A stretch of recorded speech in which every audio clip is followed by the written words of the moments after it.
Hi everybody, I am Jessica Price. It sucks to be kind of famous for having had something terrible happen to you, but apparently lately I'm famous for being fired.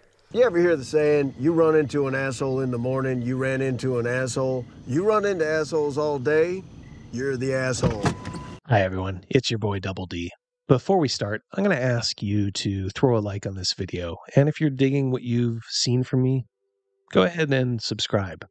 I always appreciate it. And you're going to want to stick around to the very end of this video because that person who you just saw gives what I think is one of the oddest Q&A introductions I have ever seen. Today I got to confess, I have a bit of an indulgent video for you. I have never liked this person from the moment I was made aware of her. The woman you saw in that clip was Jessica Price, one of the most vile, toxic, reprehensible people to have ever worked in the gaming industry, or any other field for that matter. She seems to be proud of the fact that she is such a leftist troublemaker. She invariably ends up getting fired from every job she gets, including companies that are leftist themselves, like Paizo. Now, I'm sure you're wondering, how could anyone fire a person who does this during the interview? Read the employee handbook. If something in the employee handbook seems off, you can actually take that up with your manager. And I've, in your employment contract too, I've literally, before signing contracts, crossed out sections. It always surprises the company, but a lot of times they don't fight it. By the way, that is the worst advice a person could ever give you. When things return to normal in the job market, if you ask for an employee handbook and return it to them with your personal edits, the company is most likely going to take a hard pass on you as a malcontent. In Jessica's case, they would be right. So why talk about her now? Yes, she hasn't been in the news that much lately. She's still very public. And you can follow her Twitter feed if you dare. But the reason she popped up on my radar is that I kind of just found out that she's managed to get herself hired on a couple of writing gigs at Wizards of the Coast as a contractor over the last few years. When you see her history, it's almost unimaginable that a company would want to be associated with her. But Wizards of the Coast never ceases to disappoint, do they? I'm a creative. My job description is not to make an individual customer happy.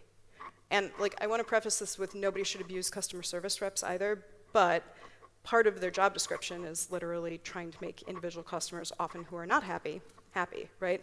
That's not what creatives do. And so if there is a requirement, implicit or explicit, that you are going to interact with the public, and the company doesn't have, if that's not explicit in the job description and they don't have protections for you, that's a huge problem. It's a huge drain, right? Because fans can be awful. That's who Wizards of the Coast does business with. Someone who, in general, thinks that they're above the customer and fans of the product she's working on. By the way, this all comes from a speech she gave on the hallmarks of a toxic company culture. Ironic, as she seems to turn companies toxic just by her mere presence. I can only imagine the exhale that they must have when they finally free themselves of this millstone around their necks. Look at this tweet and see how insufferable she must be. All at once, you get to see her overinflated sense of self-worth and her seething hatred of men just under the surface. This is not an aberration, by the way. Her Twitter feed is full of this kind of misandry. She sees men as a nuisance at best. And she's such a man-hater that she actually hates male trees. Yes, you heard that correctly. Male trees. I wish I was joking. I am not. If you only stay because you're afraid you won't be able to get another job. Look, I've been fired and laid off so many times, and I keep getting jobs, right? Well, that is undeniable. But Jessica is a master of getting jobs and getting fired from them. It's a little odd to be proud of this fact, but welcome to the age of inflated self-esteem, social media, and rampant societal leftism. She was hired and fired from Microsoft twice from 2011 through 2012. After that, she went to Paizo and probably had her most fruitful professional years, working on such products as Planes of Power, Strategy Guide, Planar Adventures, and Starfinder. She also worked on Qadira, Jewel of the East. But I'm a little confused. I don't think she's Middle Eastern. Did she engage in some cultural appropriation there? Sacre bleu, Miss Price. But it wasn't long before Jessica wore out her welcome at Paizo. 2017, I was fired from Paizo, the makers of the Pathfinder role-playing game, because after a guy who had been warned about 5 years ago, don't be around him when he's drunk, he gets handsy. Every year, he picks a woman, harasses her for the entire convention. The final year I was there, a woman came to another female co-worker and was like, I think I've been roofied.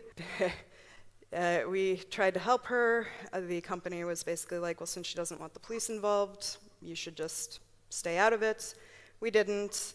I ended up being like, hey, unless you get rid of this guy and prevent him from coming to future company events, I will not be attending any of those events. They fired me. So this story was a little notorious at the time, and I'm not going to go into detail about who was involved, but I will say that originally the victim, for lack of a better word here, had a slightly different account of the events. Now, this comes from a screenshot of a private conversation she was having with someone, but people have gone through and interpreted it. And you can see it's a little different than Jessica's version. It should be said that the woman here did change her story afterwards to one more in line with Miss Price, but I'll leave it up to you which you believe.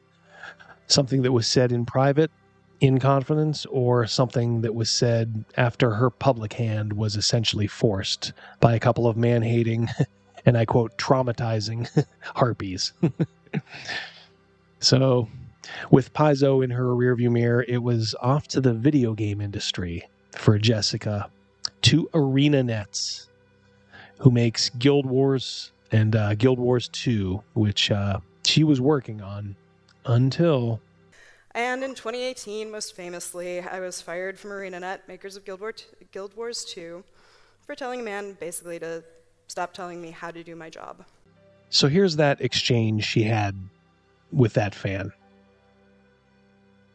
This isn't even the slightest bit disrespectful. This is a conversation with a customer.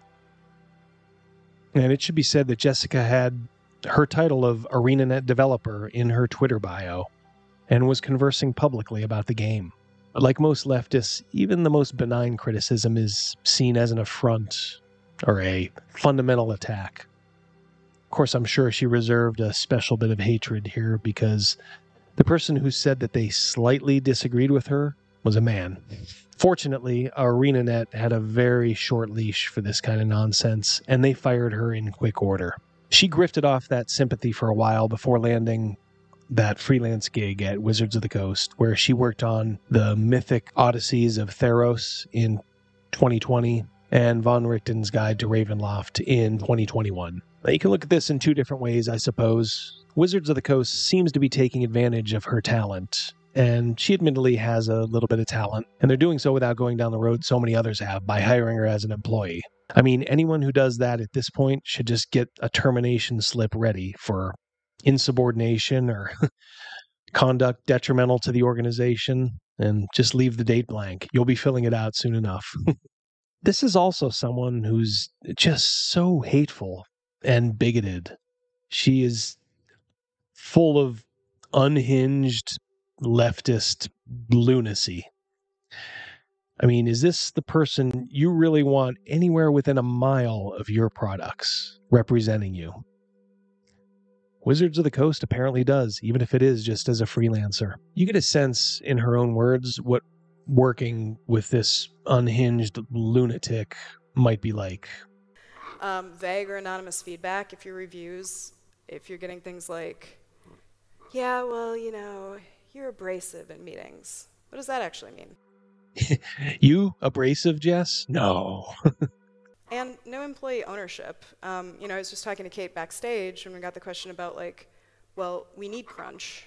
right, to get these games done. If we don't crunch, we won't get the game made, nobody will make any money. And I'm like, okay, well, if you want me to crunch, give me partial ownership in the company.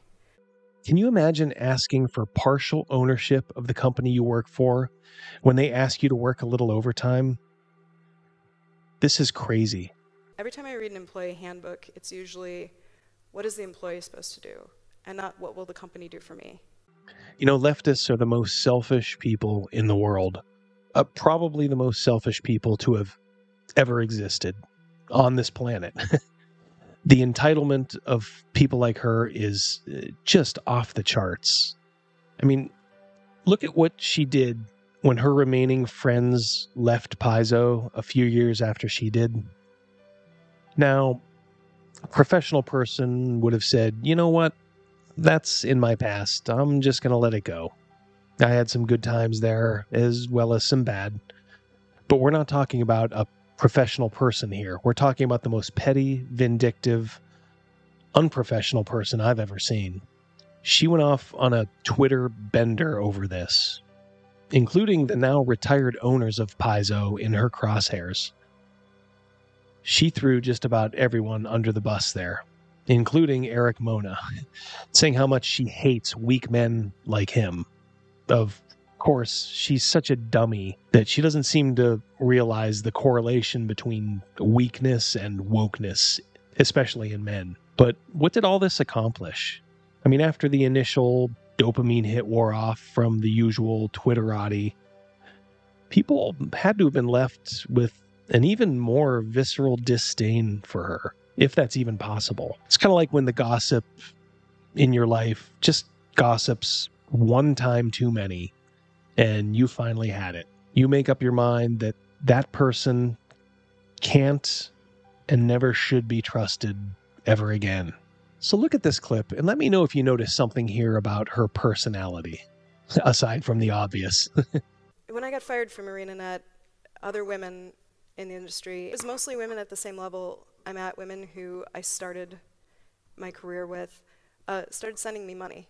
Right? I didn't ask. They just found out what my email for my PayPal was.